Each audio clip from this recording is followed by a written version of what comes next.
Halo, Assalamualaikum warahmatullahi wabarakatuh. Kembali lagi bersama saya, Arido Sanjaya, di channel YouTube Sanjaya Retail. Kali ini tim Sanjaya Retail sedang berada di toko Milsyamart di daerah Desa Burnai Jaya, Kecamatan Sendawai Timur, di Kabupaten Oku Timur, Sumatera Selatan, Palembang.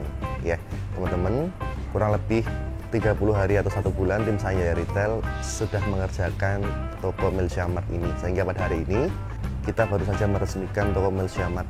Kita selesai potong pita, doa bersama, dan potong tumpeng. Jadi buat teman-teman yang berada di daerah Oku Timur ya, daerah Desa Burnai Jaya, teman-teman boleh mampir ke sini.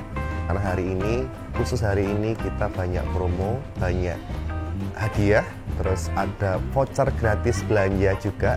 Terus nanti ketika teman-teman sudah belanja, biasanya nanti kita ada game berhadiah buat khusus pelanggan Milsyamart. Baik, teman-teman, sebelum saya membahas konsep toko ini atau beberapa modalnya, izinkan saya menceritakan sebelum kami datang ke sini. Jadi kurang lebih 2 tahun yang lalu, owner kami, Pak Anton, itu sering melihat konten-konten di channel kami. Waktu itu beliau sempat terinspirasi ya dengan konten-konten yang kita tampilkan di YouTube. Beliau melihat daerah di tempat Pak Anton ini sepertinya ada potensi untuk buka minimarket, karena posisi ini adalah di perkampungan dan jauh dari perkotaan, sehingga banyak warga sini itu ketika mau belanja bulanan kadang harus keluar ke kota dulu yang mungkin jaraknya kurang lebih sekitar 30 menit, 15 sampai dengan 30 menit. Sehingga apa yang terjadi, kemudian Pak Anton berpikir bahwa kalau saya bisa buka toko di sini, kemungkinan bisa memberikan kemudahan untuk masyarakat sekitar sini. Nggak perlu ke kota, namun bisa kita siapkan di sini. Dan waktu itu memang niat Pak Anton untuk membuka toko ini tak lain dan tak bukan hanya untuk memberikan kemudahan untuk semua masyarakat di Desa Burnai Jaya. Insya Allah teman-teman, dari harga yang kita sajikan pun juga tidak terlampau mahal, karena kembali lagi niatan Pak Anton bahwa ingin memberikan kemudahan, ingin memberikan manfaat, dan harapannya semoga toko ini bisa membawa keberkahan buat semuanya saja, baik itu karyawannya atau mungkin buat keluarganya Pak Anton sendiri dan untuk masyarakat sekitar sini. Akhirnya setelah 2 tahun berlalu, Pak Anton kemudian memutuskan untuk yakin beliau berani membuat minimarket. Dan saat itu saya ada perlengkapan minimarket lelang dari salah satu minimarket nasional yang waktu itu memang tutup tokonya. Kemudian coba saya tawarkan, alhamdulillah ya, dengan melihat begitu banyak aset yang saya tawarkan ternyata harganya murah, beliau tertarik untuk membeli perlengkapan minimarket yang saya jual dengan cara lelang. Nah, apa saja sih poin-poin atau barang yang didapatkan di dalam paket lelang itu? Nanti akan coba saya sepilkan satu persatu apa saja yang didapatkan. Tentunya ini masih bagus semua teman-teman, yang direkondisi hanya paling meja kasir, terus kemudian ada lagi neon box ya. Terus ada lagi yang direkondisi sebagian lemari pendingin, itu sebagian direkondisi sendiri. Jadi pembelian paket lelang itu memang tergantung tokonya, tidak semua barang bagus dan siap pakai. Namun kebetulan ada nilai plusnya juga waktu kemarin Pak Anton membeli paket lelang itu. Kalau saya melihat barang yang benar-benar masih layak pakai dan siap pakai tanpa direkondisi, itu ada di rak minimarketnya. Ini rak minimarket nggak perlu direkondisi atau dicat ulang, sudah siap pakai. Kemarin hanya dicuci saja, ini sudah siap pakai teman-teman. Namun saya kembalikan lagi bahwa tetap barang bekas, namanya barang bekas, ada beberapa yang memang harus direkondisi. Salah satunya meja kasir, neon box, terus kemudian kemarin sempat lemari pendingin juga ada rekondisi. AC itu juga dapat lelang, jadi meskipun ada sedikit rekondisi, namun semuanya alhamdulillah berjalan dengan lancar dan semuanya bisa dipakai. Saya coba spilkan satu persatu. Ketika Bapak Ibu membeli paket lelang, yang akan didapatkan itu apa saja. Yang pertama adalah rak minimarket, totalnya kurang lebih 45 set. Itu meliputi rak single, rak double, dan rak and gondola ya. Tingginya rak tengah itu adalah 120. Sebetulnya ini Pak Anton dapat yang tinggi 150, namun dengan menyesuaikan modal supaya lebih menarik, maka kita aplikasikan di toko, kita pakai yang tinggi 120. Jadi supaya tidak terlalu tinggi raknya, sehingga barang dagangan bisa maksimal kita display. Sehingga teman-teman punya budget barang dagangan yang lebih, mungkin bisa juga kita pakai 10. Jadi kalau di Indomaret itu atau minimarket nasional itu, kadang ya ada yang tingginya 120, ada juga yang tingginya 150 cm untuk rak tengahnya. Nah, setelah rak, kemudian Pak Anton mendapatkan satu set meja kasir, diantaranya ada meja kasir dan lemari kasir. Terus kemudian dapat lemari pendingin, 3 pintu 2 unit, ada rak promosi, ada keranjang belanja, komputer 2 set, ada neon box di depan, terus kemudian di belakang ada AC 2 unit, dan banyak sekali barang-barang kecil yang tidak bisa saya sebutkan, termasuk di depan itu ada genset, ada brankas juga, dan cantolan-cantolan ya banyak sekali yang mungkin tidak saya bisa sampaikan satu persatu karena barang yang didapat itu banyak sekali teman-teman, termasuk akrilik, tapi nanti coba saya sisipkan di video supaya teman-teman tahu nih barang yang tidak direkondisi dan barang yang sudah kita rekondisi seperti apa. Tapi ini untuk rekondisinya Pak Anton direkondisi sendiri, bukan pakai jasa dari kami. Nah, ketika teman-teman membeli paket lelang, yang harus teman-teman siapkan adalah program kasir. Tentunya belum ada program kasirnya, jadi nanti teman-teman bisa install sendiri program kasirnya. Silahkan mau pakai program yang mana saja boleh.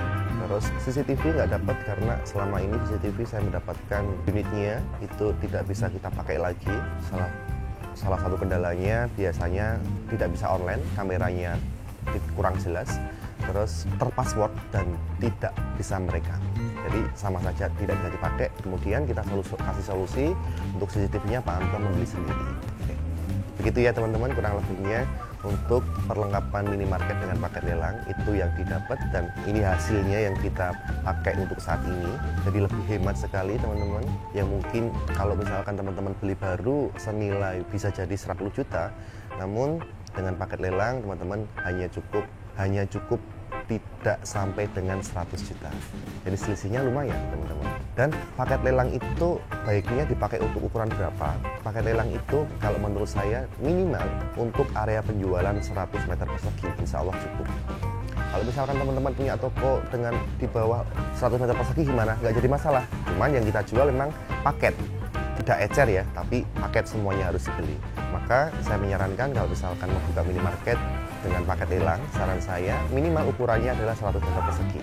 Kalau misalkan 90 meter persegi apa bisa, insya Allah bisa, tapi ada sisanya dan nggak banyak sisanya. Ya baik teman-teman, itu sekilas review dari paket lelang. Kemudian saya coba akan paparkan berapa sih ukuran toko ini, ya. Terus kemudian berapa sih model barang dagangannya. Jadi toko ini berukuran 9 kali 10 area penjualannya ya. Alhamdulillah ini cukup paket lelangnya, tidak kurang dan tidak lebih.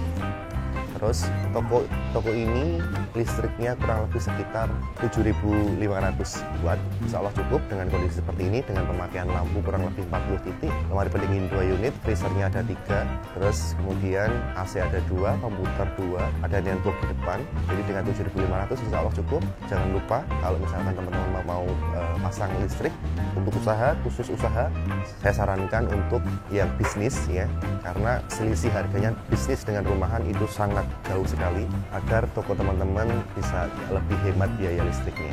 Seperti itu. Terus berapakah modalnya? Modal barang dagangan yang di tempat Pak Anton ini kurang lebih 25 juta. Terus ya, apakah suppliernya di tempat Pak Anton mudah? Kalau di perkampungan ini apakah mudah didapatkan? Alhamdulillah selama ini tim saya di sini kurang lebih 1 bulan, supplier masih bisa didapatkan. Hanya memang mungkin prosesnya yang agak lama karena teman-teman di sini itu ternyata perbatasan antara Oku dan Oki, Oku Timur dan Oki Barat mungkin ya, itu perbatasan, sehingga akhirnya supplier yang dari Oki kalau ke sini kejauhan, supplier Oku kalau mau ke sini bukan wilayahnya. Maka dari itu proses itu negosiasinya lama sekali. Namun kita tidak patah semangat, tetap kita ikhtiarkan dan kemudian kita carikan solusi. Sementara ini untuk mengejar grand opening kita sebagian ambilkan dari tempat grosir. Begitu kita ambilkan, alhamdulillah 54 supplier atau 52 supplier bisa masuk ke toko ini. Jadi harapannya ketika nanti tim Sanjaya pulang, supplier itu bisa mensupport atau mendistribusikan barang dagangannya ke toko ini tanpa ownernya keluar, tanpa ownernya belanja, supaya tidak repot. Tapi bukan berarti kita harus diam di tempat ketika supplier tidak datang ya. Teman-teman atau owner bisa tetap cari alternatif supaya barangnya tidak kosong, kita carikan barang di luar. ya. Jadi kurang lebih teman-teman dengan ukuran 9x10, model barang dagangan 225 juta, terus kemudian paket lelangnya tidak ada 100 juta, atau anggap saja kita 100 juta, total 325 juta, teman-teman sudah bisa buat minimarket dengan ukuran 9x10 atau 90 meter persegi. Kurang seperti itu ya. Saya tidak bisa membalas apa-apa kecuali mendoakan teman-teman semua yang sudah mempercayakan jasa konsultannya kepada kami, dan maafkan saya jika ada beberapa toko yang belum saya kunjungi karena kepadatan jadwal kami, dan banyak sekali juga yang ingin disurvey, banyak sekali juga yang ingin buka toko menjelang Ramadan ini, sehingga waktu saya habis untuk berkunjung ke toko-toko. Jadi maafkan saya jika saya belum bisa melayani Bapak Ibu dengan maksimal. Saya pikir cukup. Maafkan saya jika salah kata atau mungkin salah perbuatan yang tidak kami sengaja. Pasti itu mutlak dari saya. Namun apa yang tadi saya sampaikan, jika itu benar, pasti tertanya dari Allah. Ya, saya pikir cukup. Terima kasih Bapak Ibu semuanya. Mohon dukungannya, mohon supportnya, mohon doanya, mohon dukungannya. Support terus channel kami di YouTube maupun di platform lain, di TikTok, Instagram, dan lain sebagainya. Terima kasih. Assalamualaikum warahmatullahi wabarakatuh. Sukses selalu.